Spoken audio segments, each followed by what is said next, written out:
Hello guys, welcome to the Sencha ExtJS series. In this we are just going to see about the class system and how it works in the ExtJS. Okay, as we all know, like JavaScript is a prototypical language, but in some form we always try to do what we done earlier or what is more famous in object-oriented world like Java. Which will be quite easier for us to manage compared to the unpredictable structure in JavaScript, right? So that is where this ExtJS community come up with a structure like what we are going to see. Okay, that is the class system they have introduced in JavaScript. Let us see what is that and how to define the structure of a class. We already seen a quite number of examples in the earlier of this. If you see the list of examples, okay. So this is a class again. For example, this is also a class. This is also a class. Everything is a class in ExtJS, right? So if you take application.js, you see here we started with ex.define. Okay. If you want an object for the same, you might put ex.create like new. But here you are just defining the class, so define and so to say like there are 3 arguments every class would take. So the first argument is a string. Okay, it is a plain string. So after that you got a comma, so that is string, and the next one is an object. So after that you got a comma over here. But till that you can have any number of key value pairs inside the object. Okay. And the third one is optional callback function. So for every class, there are 2 mandatory parameters. It can have 3 parameters, but it is only mandatory to have 2 parameters. The third one is optional, which is an optional callback function you can have. So the first argument is the class name, which is a string, and the second argument is an object where you can have the list of class properties and methods, and the third argument is an optional callback function. So now we will go back to the code and we will look at how it looks like now. Okay, so define, we given our class name, which is a string. After that we have an object, and third one, most of the time people will not give the callback function, so which is optional, and in between the object you have the list of properties of your class. So you have an extent property, you have the name for your application, and you can have and store. So all of these are list of properties of your class, and you can have your methods over here. So this is application.js. If you go to your main.js, it is the same structure. So the class structure remains same. So you can the properties and methods of each class is alone going to get buried other than this. Okay. So if you take view, we extended this from panel.panel. If you take the controller, we might extend this from app.viewController. If you take the model, we might extend it from app.viewModel, and same applicable to the alias name. So if it is viewModel, you might prefix it with viewModel. If it is a controller, you might prefix it with the controller. If it is for example, if it is a view, you might prefix it with the name widget. So that's the only difference in your alias. So these are the list of the properties and methods. We will so the important thing which you have to understand is every class can have 3 arguments. One is its name itself, and another is an object, which there you can have the list of properties and methods, and third one is an optional callback function. Okay, so but how the class loader or class manager would process the class, in what kind of order, that is very, very important, right, when you try to understand this. Okay, fine. So this is the class manager processing section, how it look like. So initially we define this, the last one we have a callback function, in between that we have an object. So there we have the list of pre-process and post-process. And if you check, if you want something, okay, for example, you have a window, and or you want to have a multi-select inside your form, then you need to include those inside your requires, right? So similarly, so for example, you can even take this as a case. Here I'm just including the controller and view model, but if I didn't include this in the requires array, what would happen? Let us check this. So I'm just refreshing the application after I change that.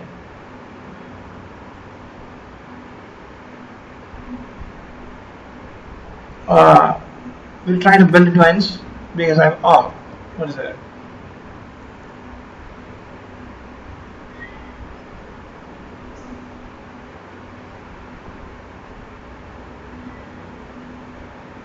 Let's try to build this once. I'm just expecting in the console.log like this class should be included in the requires. Okay, let us try to build it once. As this is in ExtJS 6, I'm just giving Sencha build classic testing build.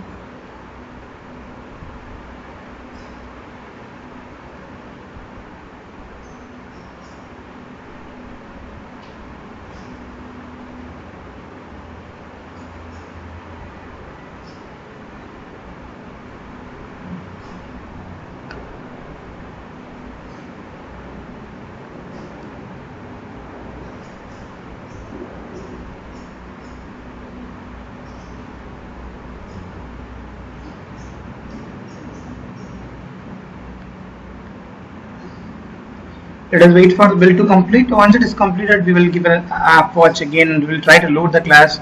I was just expecting that warning because it will dynamically load the classes whatever which we didn't include in the required. So it is mandatory that it's a good practice to include the list of class in your requires if you are using it. And we already seen we extended our view from the panel, whereas we extended our controller from the view controller, app view controller, and similarly we extended our model from app view model. And the mixin, actually I thought of planning of creating a video on mixin itself, so you can refer my video on the mixin. Mixin is nothing but for example, if your controller grows or if you're using the same segment of code repeatedly, then you can declare all those functions and member variables and member functions inside that particular class, and you can include that inside a mixin array. Whatever the class name does, you can just include that inside a mixin array, so that whatever the method which relays inside the mixin would act like the method in the controller itself, or in the specific wherever you are including the mixin config, it will act like the same class. The method would be act like the same class. So config is like whatever you declare inside the config. Okay, config is an object again, and whatever you declare inside the config would get a getter and setter method, and it will be easier for us to use it through the class if you define this in the config. And the static is like any other programming language. Statics, you don't need to create an instance of a class to access the variables or method which is defined inside the statics. Alias, we already seen what is alias. For example, views are started with the prefix widget dot something, and controller started with control dot something, and similarly view model started with view model dot something. So you can define your alias name, and if your class is singleton, then the object creation would happen at the end of the class execution. And similarly, the legacy is all about for backward compatibility. If someone is defining some ExtJS 7, for example, it comes with a new set of name, and you want to return with the old name itself, then those things would happen over inside the legacy block. And callback is all about we discussed, right? So it's an optional callback function where you can just check whether the class is loaded properly, or if you want to create an alias name, or if you want to give some other name to it, the class, after creating the instance, then you can define all those things over in the callback block. Okay, let us I think the build should be completed now. What is the problem? I don't know, for some reason SAS got some error. We'll try to build it once again. I don't know how much time it would take. Meanwhile, we will try to declare a config for our controller. Okay, for example, I want to have a config block. Okay, and I'm just going to define my variable called my view. Initially, I'm just going to declare this as a null. So inside my init method of my controller, I'm just going to set a variable of this. So I'm just going to call this dot set my view as this dot get view. So once it is done, you can just do this dot get my view, and you can define, you can just print it. Similarly, if I want some other variable which is used repeatedly in the application, then you can just define again a method variable for this, and we can set the variable upload form and this dot get view query for the form, and take its first object, and now we can print this to this dot get upload form. That's it. Let's check whether the build is completed. I don't know, let us give the watch now. I'm not sure why it is not getting completed. There should be an issue with my CSS file. I'll check it in the offline.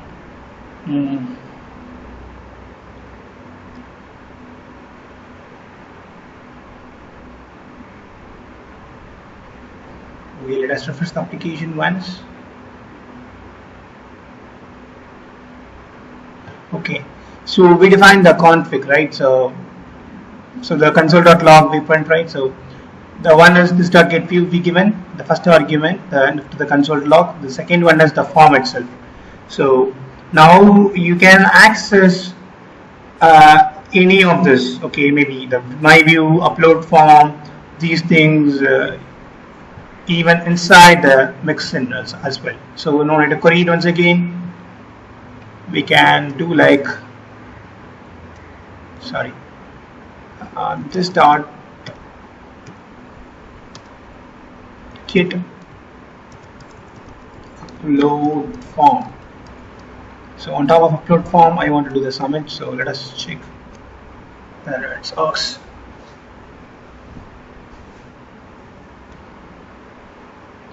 That's it. So it works fine. We don't have any issues at all with it. Okay. So this is how you have to define the config block. So once you define that in the config, you will get a setter and getter method for the specific thing. And this is called as a control block, where you can assign for each view what are the list of events which you want to assign. So if you want to assign to some other thing, then you can define. So you can just do like, for example, inside app main, I have a form, I want to assign an event to it, then you can just assign it like this. Just like a CSS selector, you can just keep on go like that. So that's what about the config block. This is about the mixin block which we spoke earlier. Then this is the alias, and this is the extends, and we are just, if we are going to use anything else, okay, if we are going to use something else inside this, then you can declare this in the requires array, something like this. So what else is missing in our block? So we seen requires, we seen extend, we seen mixins, we seen config, and we will go back to the statics now. Okay, so we'll just do that. See, I initially put this in the mixins, right? So I'll just remove this. I'll put the same method inside the inside a static. Okay, I'll call this as a helper instead of mixin. I'll call this as a helper, because this is a helper now. I'm just changing it. So I'm just going to define this inside the statics block object.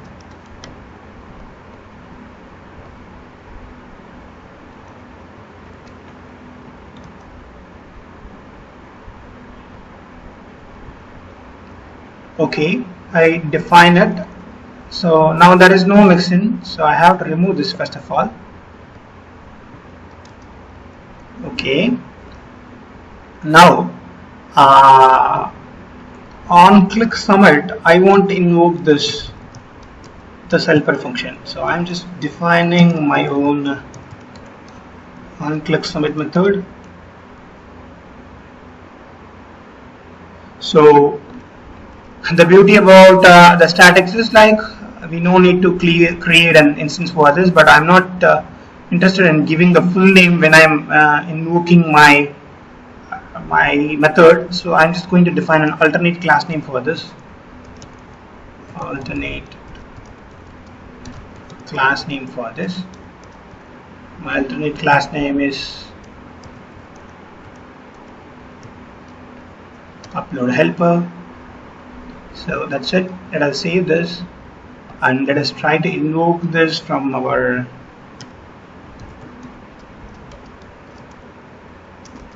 let us copy the method name too, because I don't want to make any spelling mistake. Okay, but okay, here it's fine. But if I'm trying to do this dot get upload form dot submit, will this work?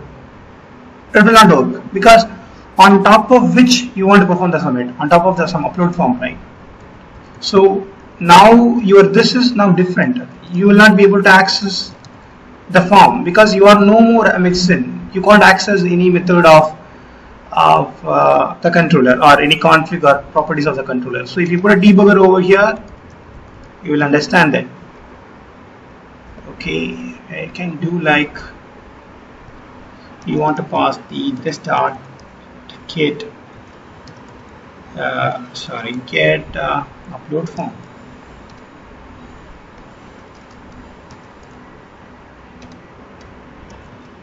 So upload form itself I am passing to the on-click submit method.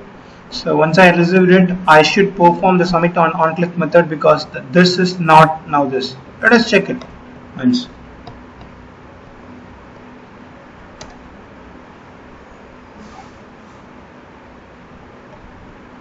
Okay, if I click on submit, what will happen? So if you check this, this scope of this, let us check whether you will be able to query the form. No, you can't do it. There is no get view available for you now. There is no get view model or anything. You will not be able to do it. So you can only act on the arguments which is passed to this particular function. Okay, so the only argument which we passed is upload form, which we have passed. So what you can do is you can perform the submit on top of this particular upload form variable instead of this. So let us try that.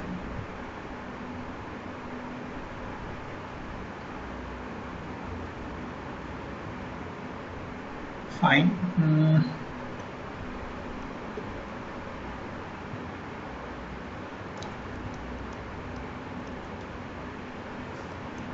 First application once.